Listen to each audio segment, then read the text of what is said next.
So I'm going to cut the top of the barrel off and then use that as a sort of subfloor inside the drum to break it into two separate sections, so the reservoirs will be able to use capillary action to irrigate the whole drum.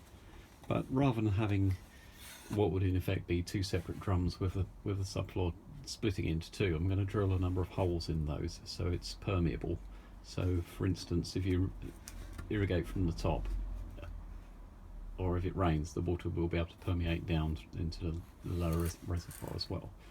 But what I'm hoping to achieve is in a large container, as the plants use up the nutrients in the soil and the soil kind of settles down, if that was basically two containers, one stacked upon the top of the other one, then the soil level in the lower container is going to kind of sink down. So what I wanted to do, I'm going to have worm towers in these things as well, so they're going to be working in nutrients from the soil and aerating the compost and feeding the plants around the central worm tower. But I wanted to have continuity between the growing medium in the top and the bottom of the container, so I'll have that subfloor with a series of holes in it. And obviously with these reservoirs, they're going to have a planting medium over the top, and I've got to have a way of stopping that from just filling the reservoirs up and waterlogging, and also creating a bit of airspace. So what I've got here is, this is just to cut out, I've just used a jigsaw to cut out from the top of a barrel. I made a couple of water butts out of barrels. I've got a number of these tops. It's fairly rigid, high density polyethylene. It's about 4mm thick. And so what I'm going to do is I'm going to fix the brackets around the outside, same as the subfloor, and then it's kind of distorted, obviously it's moulded into that shape, but I think once I've got 4 brackets around the outside, that will hold that rigid. And what I may do is get some 100mm water pipe, cut that down as well, and use that to sort of reinforce these. But I think once that's on there, once it's bolted on, that's going to kind of support the weight of the 300 or 400mm depth of soil on top. If it doesn't, then I'll just have the tubes, and they're 100mm diameter, so I'll cut some sections off and they'll make like little stands, and water will still be inside those, but it will be a bit more rigidity. And also what I thought around this, obviously it's going to fit into the drum, which will be circular, and there'll be some voids around the outside. And I was thinking of just using charcoal, just like biochar, packing that around the outside, so then when there's any leachate from that will sort of permeate through the charcoal and activate the charcoal as well, and then the plants will eventually root into that, worms will eat it, and it'll be another source of nutrients in the container. And I'm hoping by having the water level in here, the natural tendency with these is to sort of bow out a little bit, so by having the charcoal around it, that will kind of lock it in, make it a bit more secure. I could use wire mesh or something like that on top, but I'm trying to do it with just reclaimed sort of free materials, so that's why I thought I might as well use that bit of plastic. To buy plastic materials in something like that, it's an expense, and what I'd like to do, if this is successful in the first one, then I can sort of replicate this and make a number of these. So I'm getting out of breath here. I've just been drilling holes in the other container.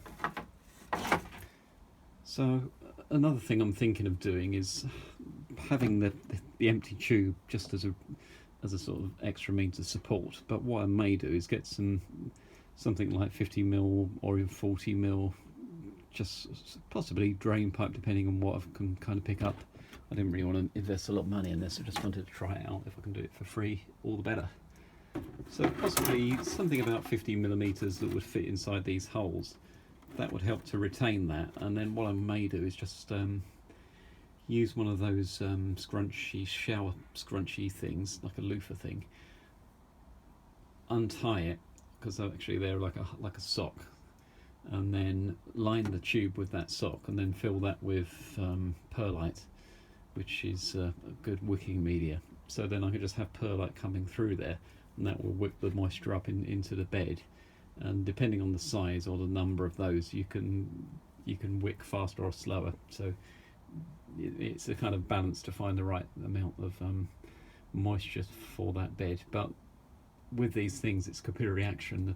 The air spaces in the soil that tends to wick the moisture around the bed. So it's only going to be the soil that's in contact with water that's going to be waterlogged, as this is wicking through with capillary action, it's just going to be moist, it's not going to be saturated. That's one method of making the sort of raising the water from the reservoirs. Another way of doing it is I may do that. I'm not really sure what I'm going to use, but I've got some wall shoddy which is capillary matting, and I might just weave some of that through, have it draping down these holes, and then use like an old polyester sort of fleece, and then push that through as well. On top of this layer I'm going to use twiggy woody material from the allotment, and then maybe a layer of newspaper or shredded cardboard or something like that. So it's going to be lots of organic matter in there which will break down, but also will hold and maintain a little bit of moisture as well. There will be a worm towel which fits on. So I'm going to use something like that. Obviously this is much smaller than the outside diameter of the barrel, so it's not going to be anywhere near as kind of as large as a sort of percentage of the volume, and then that'll give you 6 to 8 inches of compost around the outside. That in itself will be part composted material, and depending on the height of this on the container, I may even put a feeding station on top of that. So then as that works down, the worms will consume that material in there, but then they'll also have the ability to go down into the lower container, and then as that material sort of filters through, then hopefully that will maintain a level in the bottom container.